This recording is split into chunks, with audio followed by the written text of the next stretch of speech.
काल व्याय अर्थात काल एक सर्प की तरह है, वो मुख खोलकर बैठा हुआ है। हम सभी उस सर्प के मुख के अंदर बैठे हुए हैं। वो सर्प अपना मुख कब बंद कर ले किसी को भी मालूम नहीं। अर्थात मृत्यु कभी भी आ सकती है।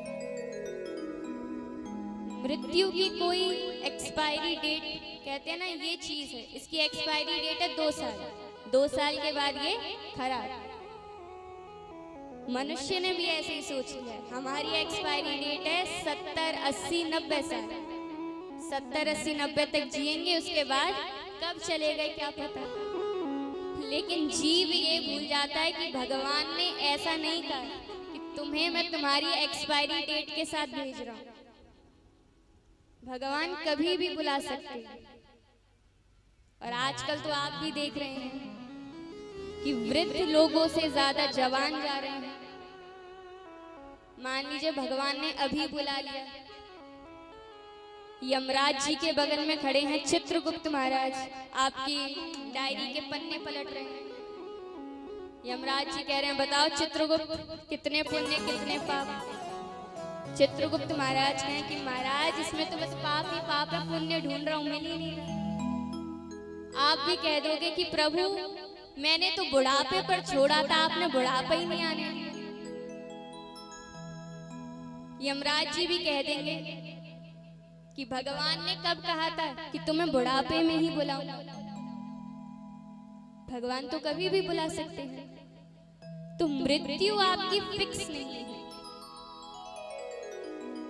एक बार कैलाश पर्वत पर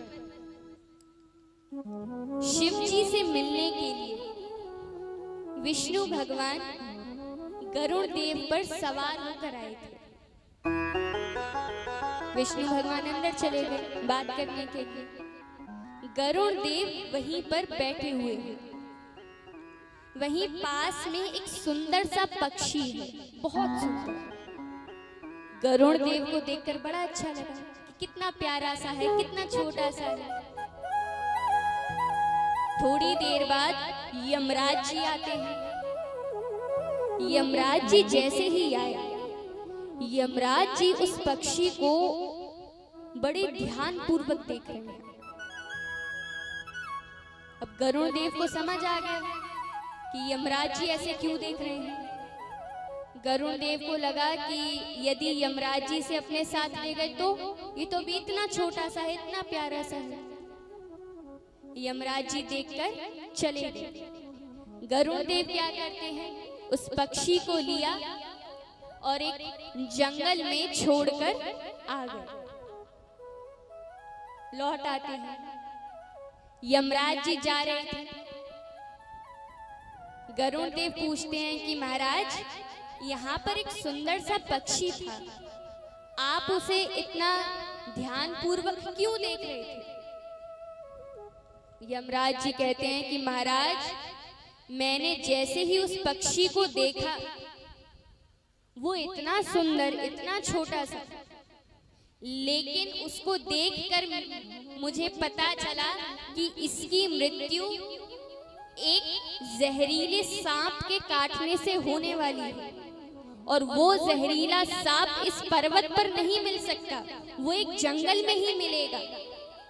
तो मैं ये सोच रहा था कि ये तो यहाँ पर है, तो इसकी मृत्यु अभी उस जहरीले सांप के काटने से कैसे हो सकती है। जैसे ही गरुड़ देव ने ये सुना कि जहरीला सांप जंगल और मैं तो छोड़कर आया हूं, दौड़े दौड़े गए, देखा कि पक्षी तो मरा हुआ। तो ये निश्चित है कि मृत्यु कैसे होनी है, सब निश्चित है। मृत्यु कभी भी आ सकती है और सबका टाइम पीरियड भी फिक्स है। इतने समय के लिए इतना इतना कार्य करना है। तो जीव को ये समझना होगा कि मृत्यु कभी भी आ सकती है।